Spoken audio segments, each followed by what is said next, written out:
आइए बच्चों, अब देखते हैं टॉपिक 7.2 सेंटर ऑफ मास। देखिए, सबसे पहले हम दो पार्टिकल की एक सिस्टम के लिए सेंटर ऑफ मास फाइंड करेंगे। देखिए यहां पे centre of mass of A system of two particles having mass m1 and m2 with a distance x1 and x2 from the origin is at a distance x, then we can write a equation for x. But उससे पहले जरा ये figure देख लीजिए।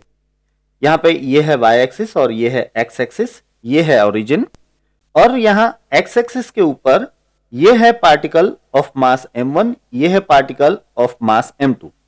इन दोनों का origin से distance x1 और x2 है। तो आप समझिए कि ये हो जाएगा इसका सेंटर ऑफ मास। मैं इसे क्लियरली शो कर देता हूं। ये है सेंटर ऑफ मास C। तो ऐसे सेंटर ऑफ मास C के लिए उसका डिस्टेंस ओरिजिन से अगर कैपिटल X जितना है तो उस X का इक्वेशन हम इस तरह से लिख सकते हैं। X is equal to m1 x1 plus m2 x2 upon m1 plus m2। यहां इस इक्वेशन को हम x1 और x2 का मास वेटेड मीन कह सकते हैं। आप देख पा रहे हो कि ये एक तरह से x1 x2 का मीन है, लेकिन मास के ऊपर डिपेंडेंट मीन है, इसलिए मास वेटेड मीन है। ये इक्वेशन x1 x2 का मीन है, ऐसा हमें तब क्लियरली पता चल सकता है अगर हम दोनों का मास सेम ले लें।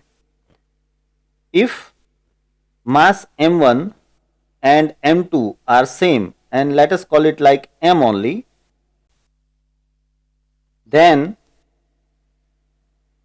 we can say that now x will be equal to mx1 plus mx2 upon 2m। तो इसमें से m कैंसिल हो जाएगा और आपको मिलेगा x का equation, that is x1 plus x2 upon 2।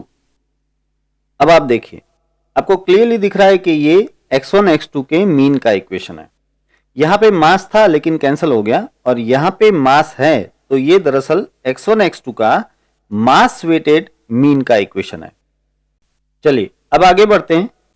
अगर हम n नंबर ऑफ पार्टिकल्स ले लें, देखिए for n particles of mass m1 m2 m3 up to mn, the position of centre of mass of the system can be written as x is equal to m1 x1 plus m2 x2 plus mn xn divide by m1 plus m2 plus up two plus mn। ये हो गया एक important equation. अगर हमारे पास n number of particles है तो उसका centre of मास आप इस तरह से फाइंड कर सकते हैं। यहां पे इस इक्वेशन को मैं शॉर्ट में ऐसे भी लिख सकता हूं। देखिए x इज इक्वल टू, यहां पे सिग्मा ले लेते हैं, sigma mi xi upon sigma mi, right. वैसे ये सिग्मा एम आई यानी कि total mass of the system होता है। सिग्मा एम आई यानी दरअसल हर एक पार्टिकल के मास का एडिशन, तो ये total mass of the system हो जाएगा। तो इसे मैं सिर्फ कैपिटल एम लिख सकता हूं।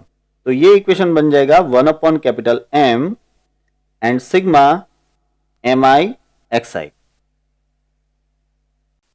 अब हम देखते हैं कि अगर पार्टिकल वन डायमेंशन में ना हो बल्कि किसी प्लेन पे हो, सपोज कि एक्स वाई प्लेन पे हो, तो उसके सेंटर ऑफ मास की पोजीशन किस तरह से फाइंड करेंगे।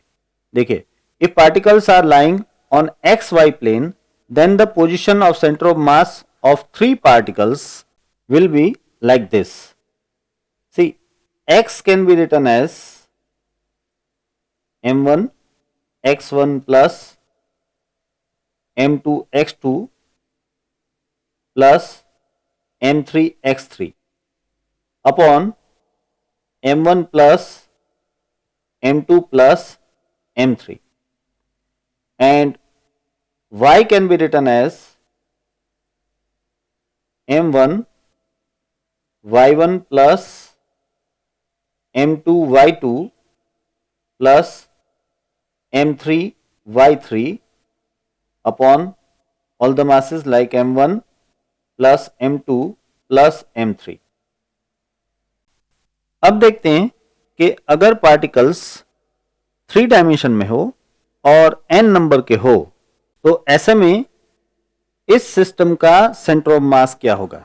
देखिए, if n particles are lying in 3 dimension, the position of centre of mass for such system will be like x is equal to 1 upon capital M and sigma mi xi। देखिए यहां पे जो capital M में लिख रहा हूं वो पूरी सिस्टम का टोटल मास है, राइट।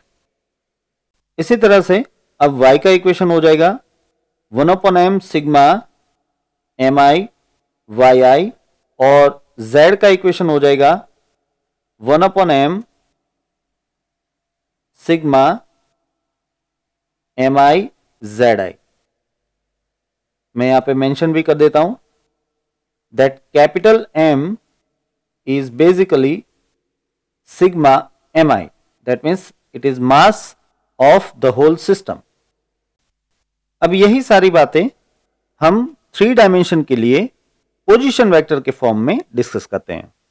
देखिए, if mi is the mass and ri is the position vector of some ith particle, यहां पे लिखा है ith particle, the position vector vector r of the center of mass of a system of n particles can be written as vector r is equal to 1 upon capital M sigma mi ri। यानी कि अगर कोई n particles का system है और उसमें किसी ith particle का मास mi है और उसका पोजीशन वेक्टर वेक्टर ri है, तो ऐसे में सेंटर ऑफ मास का पोजीशन वेक्टर कैपिटल R जो है वो इस इक्वेशन से लिख सकते हैं, vector R is equal to 1 upon m sigma mi ri। यहां पे कहने की जरूरत नहीं है कि ये जो कैपिटल M है वो दरअसल सिग्मा mi है, यानी कि सारे पार्टिकल्स का मास का addition. In short mass of the system of particles हो गया ये। यहां पे ये जो ri है इसे हम इस तरह से लिख सकते हैं, vector ri is equal to x caret i plus y caret j plus z caret k, और ये जो कैपिटल R वेक्टर है इसे हम लिख सकते हैं capital xi caret plus capital yj caret plus capital zk caret. ये इक्वेशन जो कि सेंटर ऑफ मास का पोजीशन वेक्टर देता है ये भी बड़ा ही इंपॉर्टेंट है, इसे ब्रैकेट कर लिया हमने। अब आगे देखते हैं कि अगर हम सेंटर ऑफ मास को ओरिजिन पे ले ले तो क्या होगा। If centre of mass is chosen on the origin of coordinate system then obviously we can write vector r is equal to 0 0 0, and so we can also write that sigma mi ri vector is equal to 0 0 0, and thus now we can say that sigma mi xi is equal to 0, sigma mi yi is also 0, and sigma mi zi is also 0। बच्चों ये जो equations हैं, 3 equations, ये हम खास तौर पे use करने वाले हैं, याद रखना। हम क्या करेंगे कि अगर हमारे पास यूनिफॉर्म मास डिस्ट्रीब्यूशन है तो ऐसे में हम उसका सेंटर ऑफ मास जो है वो ओरिजिन के ऊपर चूज कर लेंगे और फिर हम इस इक्वेशंस को यूज करेंगे। तो इससे हमें किसी पर्टिकुलर पार्टिकल का मास मिल सकता है या किसी पर्टिकुलर पार्टिकल की जो पोजीशन है वो भी हमें मिल सकती है। अब हम देखते हैं centre of mass of a rigid body, यानी कि किसी रिजिड बॉडी का सेंटर ऑफ मास। देखिए अभी तक हमने जो बात की वो पार्टिकल्स के सेंटर ऑफ मास की बात की, मीन्स हमने पूरी सिस्टम ली जो कि पार्टिकल से बनी हो। अब अगर रिजिड बॉडी की बात करें तो देखिए रिजिड बॉडी में भी वैसे तो पार्टिकल्स है ही, क्योंकि हर एक रिजिड बॉडी एटम से, मॉलिक्यूल से या फिर आयन से बना होता है, तो ये सारे पार्टिकल्स ही हैं। लेकिन रिजिड बॉडी में ये सारे पार्टिकल्स जो है वो एक दूसरे के बिल्कुल क्लोज होते हैं और साथ ही इन पार्टिकल्स के नंबर बहुत ही हाई होते हैं। ऑलमोस्ट 1 मिलीमीटर में 10⁻11 पार्टिकल्स होते हैं सॉलिड्स में। तो आप सोचिए कि इस हालत में जब 10⁻11 पार्टिकल्स हो तो ऐसे में हम हमारे पुराने जो इक्वेशंस हैं, जैसे कि ये इक्वेशन हो गया, तो ये इक्वेशन लेके हर एक पार्टिकल का सिग्मा लेके समेशन करके उसका सेंटर ऑफ मास कैसे फाइंड कर सकते हैं, ये ऑलमोस्ट इम्पॉसिबल बात बन जाती है। तो रिजिड बॉडी का सेंटर ऑफ मास कैसे फाइंड किया जाए? देखिए रिजिड बॉडी में कंटिन्यूअस मास डिस्ट्रीब्यूशन होता है, यानी कि हर एक जगह पे एक सा मास डिस्ट्रीब्यूट हुआ होता है। तो ऐसे में हम एक एजम्पशन कर सकते हैं। किस तरह से? देखिए here we can subdivide the whole body into n small elements of mass having mass like delta m, यानी कि हम पूरे एक सब्सटेंस को, यानी कि किसी भी एक रिजिड बॉडी को छोटे छोटे मास एलिमेंट्स से बना हुआ सोच सकते हैं।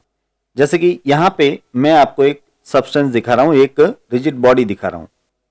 अब इसमें एक छोटा सा मास एलिमेंट, देखिए ये क्यूबिकल शेप में मैंने एक छोटा सा मास एलिमेंट आपको दिखाया है। इसे, इसका जो मास है इसे कहते हैं डेल्टा m। ये है मास एलिमेंट, मैं लिख देता हूं यहां पे, दिस इज मास एलिमेंट। अब हमारा लॉजिक ये है कि ये पूरा सब्सटेंस, ये पूरी रिजिड बॉडी इस तरह के छोटे छोटे मास एलिमेंट की 3 डायमेंशनल अरेंजमेंट से ही बना है, ऐसा हम सोच सकते हैं। यानी कि इस तरह के मास एलिमेंट ऊपर, नीचे, राइट साइड में, लेफ्ट साइड में, आगे की ओर, पीछे की ओर, इस तरह से अरेंज है और उस वजह से ये पूरा का पूरा सब्सटेंस बना है, ऐसा हम मान सकते हैं। अब क्योंकि पूरे सब्सटेंस में, पूरे रिजिड बॉडी में ऐसे मास एलिमेंट वो लिमिटेड नंबर में होंगे, तो उसके लिए हमारे पुराने इक्वेशंस हम अप्लाई कर सकते हैं। तो चलिए अब देखते हैं कि किस तरह से रिजिड बॉडी का सेंटर ऑफ मास फाइंड किया जा सकता है। देखिए if number of mass element is n and their masses are like delta m1, delta m2 and so on up to delta mn, then the coordinate of center of mass can be written as this way. X can be written as 1 upon m and here it will be sigma delta mi xi। देखा आपने, यहां पे जो M आई लिखते थे हम, यानी कि पार्टिकल का मास लिखते थे, उसकी जगह पे डेल्टा एम आई आ गया, यानी कि जो मास एलिमेंट है उसका मास आ गया। इसी तरह से capital Y is equal to 1 upon m sigma delta M I and Y I. Capital Z is equal to 1 upon m sigma delta M I and Z I. यहां पे मैं ये भी मेंशन कर देता हूं कि यहां जो कैपिटल एम हम ले रहे हैं वो कैपिटल एम दरअसल सिग्मा ऑफ डेल्टा एम आई है, यानी कि जितने भी मास एलिमेंट्स हैं उन सभी के मास का एडिशन है। तो ऑब्वियस सी बात है कि ये पूरे सब्सटेंस का मास हो गया। कैपिटल एम क्या हो जाएगा? पूरे सब्सटेंस का मास। मैं यहाँ पे फिगर में भी मेंशन कर देता हूं कि इस पूरे सब्सटेंस का, पूरे रिजिड बॉडी का जो मास है वो कैपिटल एम है।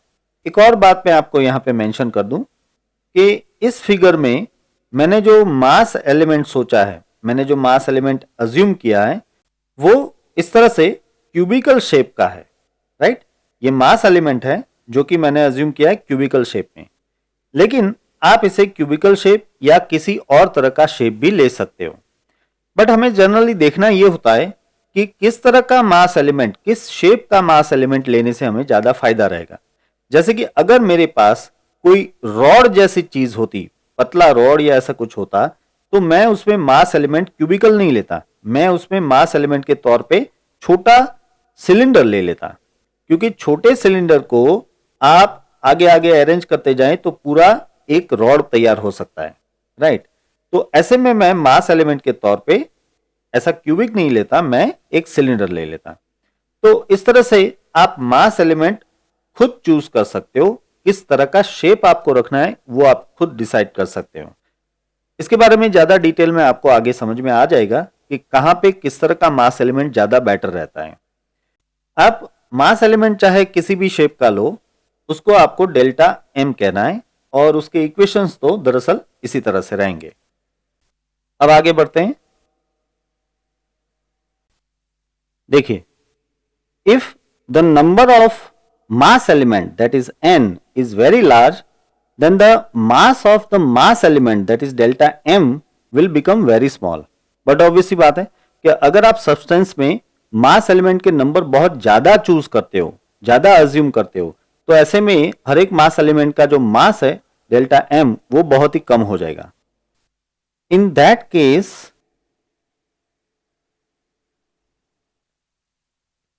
We can write delta m as dm। जब मास बहुत छोटा हो जाता है तो उसे आप डेल्टा एम की जगह पे dm लिख सकते हो। नॉट ओनली दैट, बट ये जो sigma delta M I X आई हम लिखते हैं, इसे हम इंटीग्रेशन का फॉर्म दे सकते हैं। Means we can write integration x dm। इसे समझिए, देखिए यहां पे ये जो समेशन है, इसे हम सिग्मा यानी कि इंटीग्रेशन का फॉर्म दे सकते हैं। जब मास एलिमेंट बहुत छोटा हो तो आप उसे इंटीग्रेशन के फॉर्म में लिख सकते हैं। तो यहां पे ये सिग्मा की जगह पे इंटीग्रेशन आ जाएगा, डेल्टा एम की जगह पे डीएम आ जाएगा, और एक्स की जगह पे एक्स तो है ही, राइट। तो इस टर्म को हम इंटीग्रेशन के फॉर्म में इस तरह से लिख सकते हैं। इससे हमें बेटर आंसर्स मिलते हैं और कैलकुलेशन बहुत ही ईजी हो जाता है। क्योंकि समझिए, अगर आप इस तरह का टर्म रखते हो तो आपको सिग्मा करना पड़ेगा, यानी कि हर एक मास एलिमेंट के लिए डेल्टा एम इंटू एक्स लेके उसका सभी का समेशन करना पड़ेगा। जबकि इंटीग्रेशन में तो सिर्फ आपको इंटीग्रेशन का इक्वेशन जो भी है वो लगाना है, दैट्स ऑल। तो एक ही स्टेप में इसमें आंसर आ सकता है। अच्छा, इसी तरह से हम sigma delta M I Y I के लिए भी इंटीग्रेशन का फॉर्म लिख सकते हैं, that will be integration Y DM. और sigma delta M I Z I, इसे भी हम इंटीग्रेशन का फॉर्म दे सकते हैं, और ये हो जाएगा इंटीग्रेशन जेड डीएम। अब इनका यूज करके हम वापस सेंटर ऑफ मास के कोऑर्डिनेट का इक्वेशन बना सकते हैं। देखिए कैसे। Now the coordinates of center of mass is, let us say, x, then x will be equal to 1 upon m and integration x dm। देखा आपने, बिल्कुल आसान सा इक्वेशन बन गया। then capital Y can be written as 1 upon m integration y dm, and the same way capital Z can be written as 1 upon capital M integration z dm। यहां पे मैं स्पेसिफिकली कह दूं दैट हियर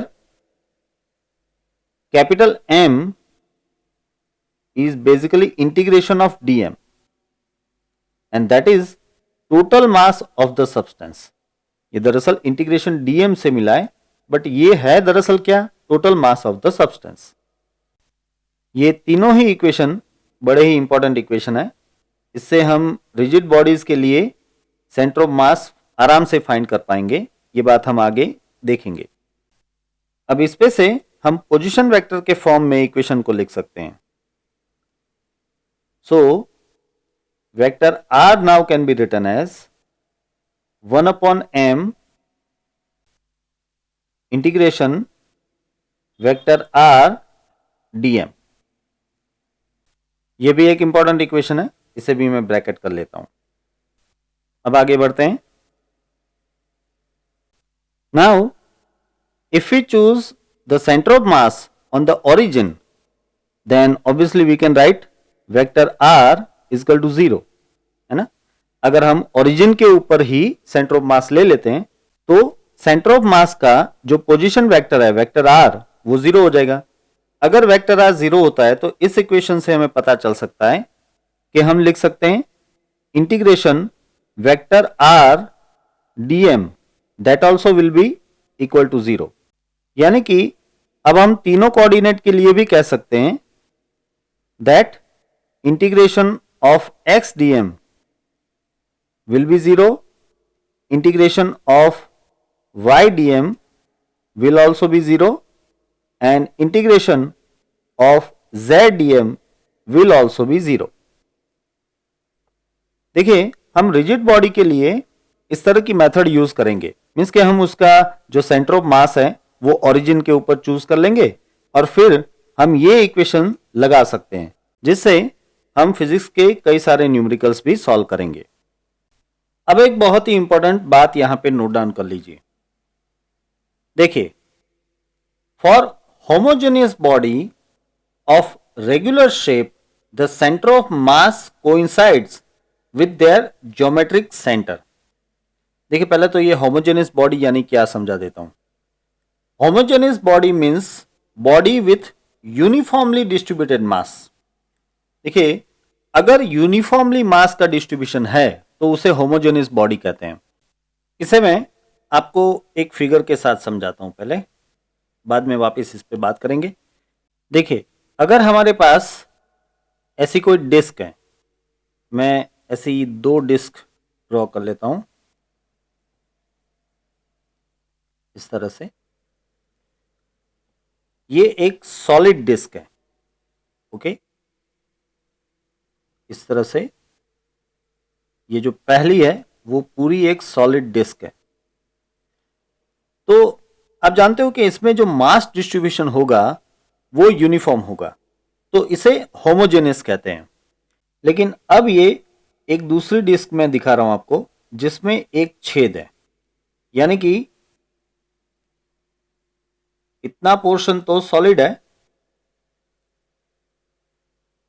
इस तरह से, लेकिन बीच में एक छेद है। तो समझिए आप, ये पहले डिस्क होमोजेनियस डिस्क है, लेकिन ये जो दूसरी डिस्क है ये नॉन होमोजेनियस है, क्योंकि दूसरी डिस्क में जो मास डिस्ट्रीब्यूशन है वो पूरी डिस्क में यूनिफॉर्म नहीं है, यहां पे ब्लैंक है, राइट। तो इसे कहते हैं होमोजेनियस। अब हमारी बात पे वापस आ जाते हैं। For homogeneous body of regular shape centre of mass coincides on their geometric centre itself. यानी कि अगर होमोजेनियस बॉडी है तो उसका जो सेंटर ऑफ मास है वो उसके ज्योमेट्रिकल सेंटर के ऊपर ही होगा। देखिए फॉर एग्जांपल ये जो डिस्क है इसका ये हो गया ज्योमेट्रिकल सेंटर, मैं ये जो ब्लैक डॉट कर रहा हूं वो ज्योमेट्रिकल सेंटर है, और इसका सेंटर ऑफ मास अगर आप देखोगे तो वो भी वहीं पे आएगा। ये येलो कलर से मैं दिखा रहा हूं वो है उसका सेंटर ऑफ मास। तो यहां पे सेंटर ऑफ मास और ज्योमेट्रिकल सेंटर दोनों कोइंसाइड हो रहे हैं, राइट। लेकिन अगर हम दूसरी फिगर की बात करें तो देखिए ये हो गया इसका ज्योमेट्रिकल सेंटर, ये ब्लैक डॉट जो कि पहले डिस्क की तरह ही होगा, लेकिन इसका जो सेंटर ऑफ मास है वो थोड़ा सा इस तरह से लेफ्ट साइड में होगा। ये जो येलो डॉट है वो सेंटर ऑफ मास है, मैं लिख देता हूं यहां पे, this is centre of mass and this black one is geometrical centre, right. तो इस तरह से होमोजेनियस बॉडी और वो भी रेगुलर शेप वाली हो तो उसका सेंटर ऑफ मास उसके ज्योमेट्रिकल सेंटर पे ही आता है। लेकिन अगर नॉन होमोजेनस है तो सेंटर ऑफ मास और जो ज्योमेट्रिकल सेंटर है वो थोड़ा सा अलग होते हैं। चलिए, अब तक हमने सिर्फ सेंटर ऑफ मास की बात की। अब हम दरअसल सेंटर ऑफ मास फाइंड करते हैं। हमारे लास्ट इक्वेशन को यूज करके हम किसी थिन रॉड का सेंटर ऑफ मास फाइंड करते हैं।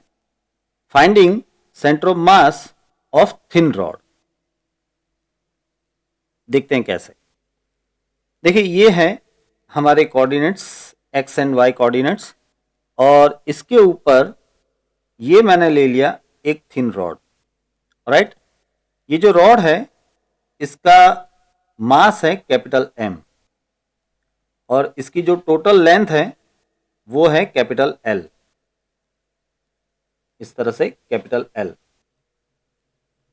यहां पे आप देख पा रहे हो कि मैंने इस रॉड को इस तरह से रखा है ताकि इसका एक एंड ये ओरिजिन के ऊपर आ रहा है। राइट, अब हम इसका सेंटर ऑफ मास कैसे फाइंड करें ये देखते हैं। देखिए, सबसे पहले इसमें सेंटर ऑफ मास फाइंड करने के लिए आपको एक मास एलिमेंट चूज करना पड़ेगा। तो मैं यहां पे मास एलिमेंट इस तरह का चूज करता हूं, ऐसा।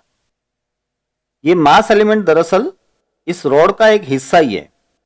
लेकिन मास एलिमेंट का कॉन्सेप्ट क्या है कि हम मास एलिमेंट ऐसा लेते हैं जिससे हम कह सकें कि ये पूरा ऑब्जेक्ट जो है वो इस तरह के छोटे छोटे मास एलिमेंट से जुड़ के ही बना है। तो मैंने यहां पे ये छोटे से रॉड जैसा ही एक मास एलिमेंट चूज किया है। तो हम सोच सकते हैं कि यहां से शुरू करके इस तरह के छोटे छोटे मास एलिमेंट मैं यहां पे जोड़ता जाऊं तो पूरा का पूरा रॉड ऐसे तैयार हो जाएगा। राइट, अब ये मास एलिमेंट कितना दूर है इसके बारे में भी लिख लेते हैं। देखिए, ये मास एलिमेंट ओरिजिन से x जितना दूर है, ये हो गया x, और इस मास एलिमेंट की खुद की लंबाई ये है dx। मास एलिमेंट कितना लंबा है? dx जितना लंबा है। और जैसे कि आप जानते ही हो, इस मास एलिमेंट के मास को हम कह सकते हैं dm। हमने इसे बहुत ही छोटा मास एलिमेंट माना है, इसलिए इसका मास हम लिख रहे हैं dm। चलिए, अब सबसे पहले हम यहां पे dm का इक्वेशन बनाएंगे। देखिए, here we know that L length के रॉड के ऊपर टोटल मास कितना है? कैपिटल M जितना। तो यहां पे हमने जो मास एलिमेंट लिया है वो dx लेंथ का है, और इसका मास हम कह रहे हैं dm। तो dx लेंथ के ऊपर जो मास है वो है dm। राइट, तो इसमें से हम dm का इक्वेशन इस तरह से बना सकते हैं। हम dm फाइंड कर सकते हैं और वो ऐसे फाइंड हो पाएगा, dm will be equal to m upon l into dx। Right, इस इक्वेशन को यहां पे रख देते हैं। तो ये जो इक्वेशन है वो dm का इक्वेशन हो गया dx के ऊपर डिपेंडेंट, dx के ऊपर डिपेंडेंट dm का इक्वेशन। अब इसका क्या करेंगे हम? अब इसका हम यूज करेंगे आगे। देखिए, हमारे पास एक इक्वेशन है। नाउ द पोजीशन ऑफ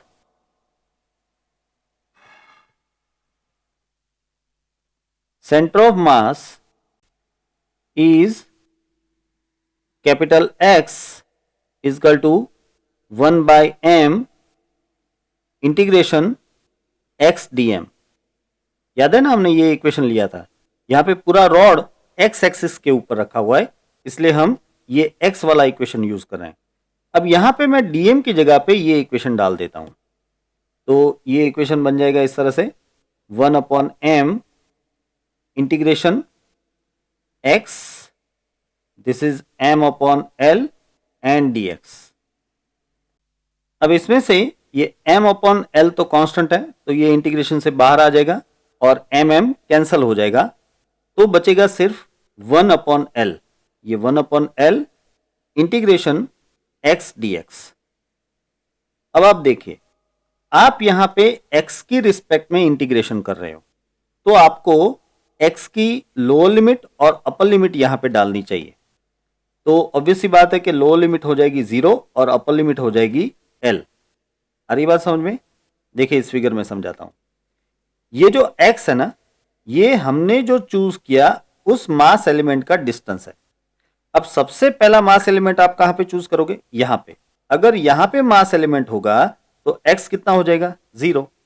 और आखिरी मास एलिमेंट आप यहां पे चूज करोगे तो उसके लिए जो डिस्टेंस x है वो कितना हो जाएगा? L जितना ही हो जाएगा। x will become L। तो यानी कि x की जो मिनिमम वैल्यू है 0 है और x की मैक्सिमम वैल्यू जो है वो L हो सकती है। इसलिए हम यहां पे लिमिट में 0 टू L ले रहे हैं। अब आगे बढ़ते हैं। देखिए इंटीग्रेशन 1 अपॉन एक्स dx ये तो हो जाता है एक्स स्क्वायर बाई 2। तो ये हो गया एक्स स्क्वायर बाई 2 और यहां पे लिमिट 0 टू L। अब इस इक्वेशन को हम फर्दर सॉल्व करते हैं, यानी कि जो लिमिट्स हैं वो लिमिट्स हम डाल देते हैं। तो ऐसे में इक्वेशन क्या मिल जाएगा? देखिए इक्वेशन हो जाएगा इस तरह से 1 upon L and here it will be L square by 2 minus 0। देखिए मैंने पहले अपर लिमिट डाल दी यानी कि L डाल दिया x की जगह पे, फिर मैं x की जगह पे 0 डाल रहा हूं यानी कि लोअर लिमिट डाल रहा हूं। तो ये हो जाता है L स्क्वायर बाई 2 माइनस 0, है ना? तो ऑब्वियस ही बात है कि इसे आप सॉल्व करोगे तो ये आपको मिलेगा अब L by 2, x is equal to L by 2। ये आपको एक बहुत ही इंपॉर्टेंट रिजल्ट मिल रहा है। Centre of mass exactly L by 2 distance के ऊपर है, यानी कि सेंटर ऑफ मास इस रॉड के ज्योमेट्रिकल सेंटर के ऊपर है। मैं यहां फिगर में शो कर देता हूं कि इस रॉड का सेंटर ऑफ मास यहां पे आ रहा है। ये है इसका centre of mass C, right? और ये कितने डिस्टेंस पे आ रहा है?